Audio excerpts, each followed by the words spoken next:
What's good, y'all? T in this thing. In today's video, I'm going to show you how to remove anything in Photoshop. Let's get it.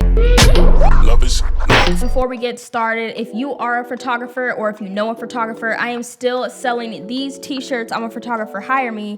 And of course, if you're not a photographer, I have shirts for you as well. So you can go in my description, click on the links for shirts and check them out. Appreciate y'all. Also, there are so many different possibilities that you can do when you mask out a subject instead of removing them. So if you want me to do a tutorial on how to mask a subject so you can, scale them up, scale them down, move them different places and all types of things, go ahead and put in the comments, I want a mask, and I'll make that video. Alright, so moving on to remove anything in Photoshop. So today I'm going to show you 3 examples of something that's super easy, and then something a little bit more complex, and then something that people consider hard but actually is pretty easy.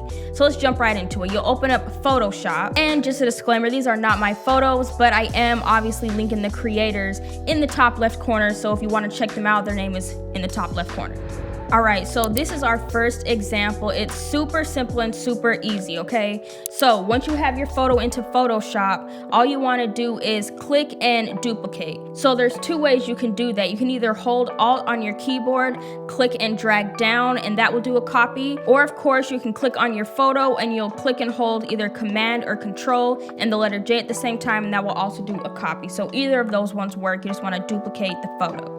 And then you want to make sure the first photo is selected, right click and do rasterize layer. If you don't rasterize the layer, it's not going to work. It's going to give you an error saying that the photo is not editable. Editable, that just sounds so funny. But editable, you want to make sure it's editable. You get the point. You want to make sure you can edit it properly. For this example, we're just going to remove this rock, right? We're just going to say that this rock is in our way and we just want to remove that freaking boulder of a Patrick Star house. So we're going to go up here to the rectangle tool. Why I say it like that? Rectangle tool. But we're gonna go we're gonna go ahead and click on the rectangle, and we're just going to select this, right? There's so many different ways that you can actually remove and select things and, select the subject, but I'm trying to show you the easiest way depending on your photo. In this case, it's just a rock, so we're just gonna use the rectangle tool, right? And then just right click on it, hit fill, and then it's automatically gonna bring up content aware fill and these settings. If you're on something else, just go to content aware fill, make sure color adaptation, did I say that right? Make sure that is selected, normal 100%, and then click OK. And then boom, look at that. Then you can deselect and it's freaking gone. See ya, it's gone. It's super easy. And then of course, if you feel like you want to make adjustments, you can go to the clone stamp tool or maybe do it again and whatever. But in this case, pretty much perfect. Example 1, cha-ching. All right, moving on to number 2. So say that you just want to remove him, right? He's handsome and everything, but say you just decide that you want the clouds. Where am I today? Say you just want the grass and you don't necessarily want a subject there, and you're like, dang, I didn't even bother to just take a picture of just the grass. So you want to remove him, right? So you want to duplicate your layer, rasterize. This time we're going to use the lasso tool, okay? The lasso tool, and you're just going to want to trace around him. The reason why I use the lasso tool for things like that instead of, the quick selection tool is because when you do content aware scale, sometimes it needs a little bit more things to process what's around it, basically. So if you get some of the grass, it's just going to be better in my personal experience versus if I do, pretty much cutting them out perfectly. I don't know. Just in my experience, it's better for this kind of thing if I do the lasso tool. Maybe it will be a better experience for you. All right, so we got the lasso tool. We went around him and everything. And then now do the same thing. Right click, fill, and autofill. Boom. Boom, shaka, laka. Boom, boom. Like magic. Again, removed. If you feel like you need to make any adjustments, then boom, bada bang. However, let's say that you traced around them, but you want to select what the content aware scale is using to replace him with, right? Instead of right clicking and go to fill, what you want to do is go up here to edit, content aware fill, And then now it's going to give you the option to select what you want and what you don't want to be using to replace him, if that makes sense. So right now it's automatically at remove. So everything in the green is going to be what they're using to replace him with. So if you say, oh, I don't want this top part, just go ahead and remove that top part and it'll make its adjustments in preview.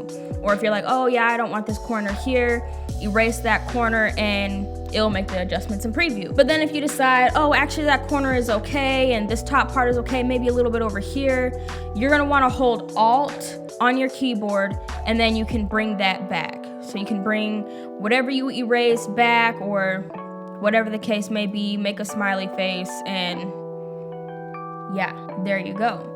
And then once you're done, hit apply and okay, and then boom, you can deselect and he is gone. Moving on to example 3. Cha-ching! I'm pausing the video for a second. If you are getting value from this video and you're enjoying it, please drop a like and a subscribe. Appreciate you. All right, so example 3, say you're doing client work, right? Say you get hired to edit this photo and they're like, hey, we really want you to remove these tattoos because we can't have it in our photo and we forgot to put makeup over it, whatever the case may be. And you're like, how am I gonna do that? It's super simple, but I will say, depending on, the color of the tattoo, where it's placed, what's in its way, and there's a handful of factors that could go into it.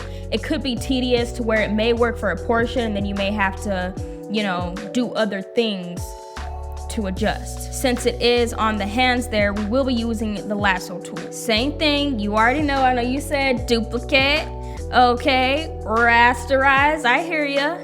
And then we're on the lasso tool. Now, I know I said on the last one that you kind of want to space out just a little bit between the subject and the foreground, so that way, the content aware can properly get its analysis or whatever. But for this, you don't want to add like her sleeves and her hair and things like that because that's just not where it is. So you don't want to be like, yeah, go ahead and remove the sleeve along with the tattoo because then you're gonna have to go back and adjust that. So for this, you do want to zoom in a little bit. You can do Command or Control and the plus sign and then get the lasso tool and kind of get as close as you can, but then also a little bit. But like I said, you don't want to get the sleeve and then boom. Now in this case, you can go up here to fill to see and then take out the sleeve to make sure it's not getting that. Maybe take out this portion and just use the skin that's on the arm. And look at that. Apply, boom, and it is gone. Like, can we just... Simple. Now the one for the other finger. You can zoom in a little bit. Trace around it. Now this time I'm just gonna right click and fill. Right, we got our settings and deselect and boom, look at that. So you went from tattoos to no tats. Maybe 1, maybe none, maybe 2, maybe 0. I mean, it's super simple. And the tattoos is where a lot of people are like, I can't remove those. But it can definitely work in your favor, especially if you're doing client work. So if you want more photography tips, go ahead and click this playlist. But all right, y'all, hope it helps. I'm out. Love is love. Love is love. Love is love. Love is love.